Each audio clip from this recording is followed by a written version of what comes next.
Bagaman tulak, ay isang mapagmahal na anak at apo naman daw si Samson, ayon sa mga kaanak nito.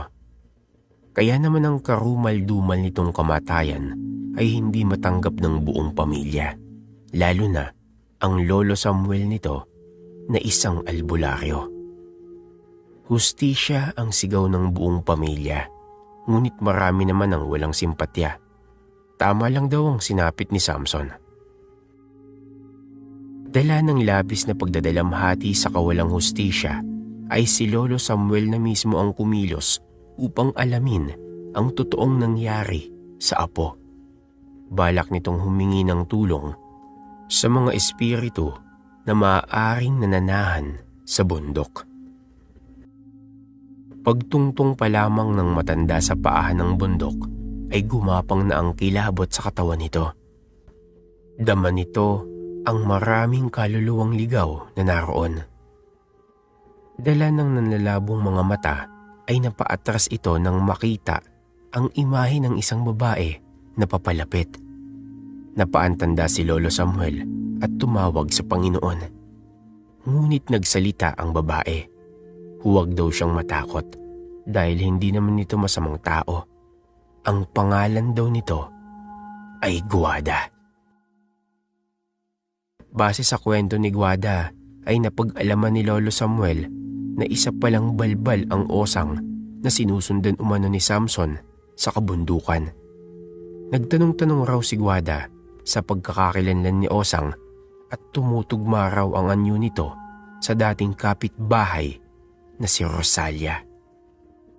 Si Rosalia raw ay isang balbal na nagsanhi ng kamatayan ng nag-iisang kapatid ni Guada. Binalak pa raw kainin ni Rosalia ang bangkay ng kapatid nito, ngunit napigilan lamang. Sa kasalukuyan daw ay hinahanap ni Guada si Rosalia upang maipaghiganti ang kamatayan ng kapatid at matigil na rin ang pananalasa ng aswang na balbal. Nakarating lamang daw ito sa bayan ni na Lolo Samuel dahil nabalitaan nga ang brutal na kamatayan ni Samson na winarak ang katawan at ninakawan ng atay. Ganoong-ganoon daw ang galawan ng mga balbal ayon sa pananaliksik ni Guada. Bangkay lamang daw talaga ang kinakain ng mga balbal, ngunit kapag desperado ay kumakain na rin ito ng buhay na tao. Napaiyak na lamang si Lolo Samuel dahil sa nalaman. Nahabag naman si Guada sa matanda, kaya nangako itong ipagpapatuloy ang paghahanap kay Rosalia upang maipagiganti rin si Samson. Kagyat ng huminto sa pagluha ang matanda, ayon dito ay nais nitong tumulong sa pagtugis at pagtapos kay Rosalia dahil pareho silang inagrabyado nito. Naging guro ni Guada si Lolo Samuel. Pinatuloy siya nito sa bahay ng pamilya at ipinakilala bilang mag-aaral ng karunungan. Malugod siyang tinanggap ng sabihin ng matanda na tutulong siya sa pagbibigay hustisya sa kamatayan ni Samson. Sa ika-5 araw sa bahay ni na Lolo Samuel ay sinabi nitong mayroon itong ibibigay na mutya sa kanya, ngunit kailangan siya mismo ang kumuha noon.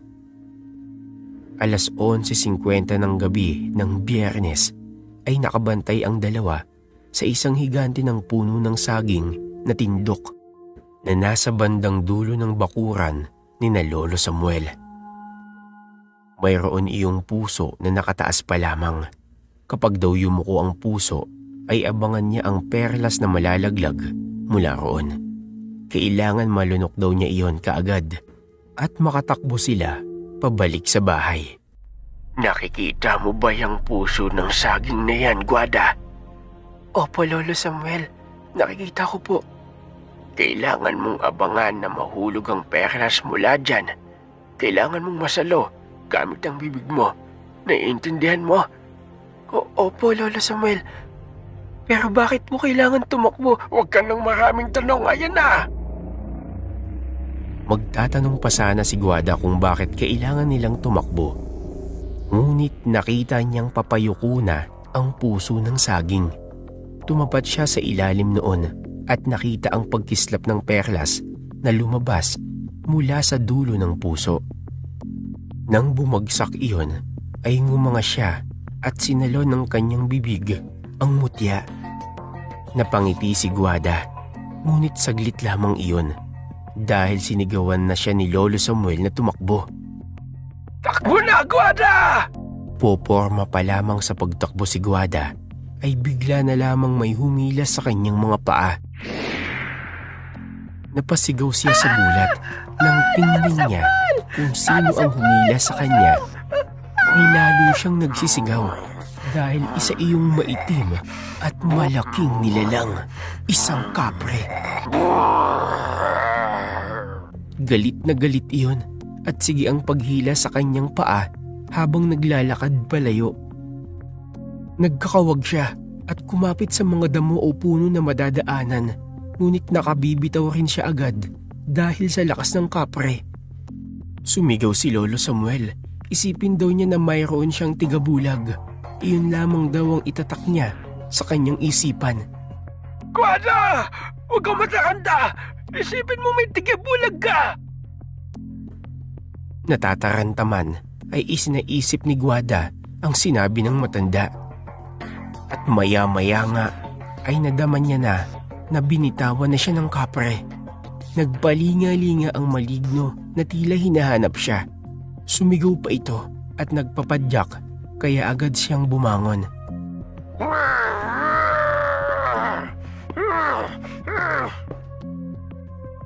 Nakamata pa rin siya sa higanting maligno. Napanay ang linga nang tawagin siya ni Lolo Samuel. Guada! Takbo na! Noon lamang niya naalalang tumakbo palayo. Nalampasan pa niya ang matanda na nakatanaw pa rin sa kapre. Tila hindi siya nito nakikita. Oo nga pala, may tigabulag siya. Inawayan niya ito sa mukha at tinawag. Lolo Samuel, nandito na po ako. Tara na po, bumalik na po tayo sa bahay. Magaling, Guada! Magaling! Noon lamang pumulas ng pagtakbo si Lolo Samuel. Nang iluwa ni Guada ang mutya ng puso ng saging, ay nawala ang kanyang tigabulag. Ngiting-ngiti si Lolo Samuel. Mayroon na raw siyang magagamit laban kay Rosalia. Magaling, Guada! Ngayon, may panlaban na tayo laban sa aswang na balbal na si Rosalia.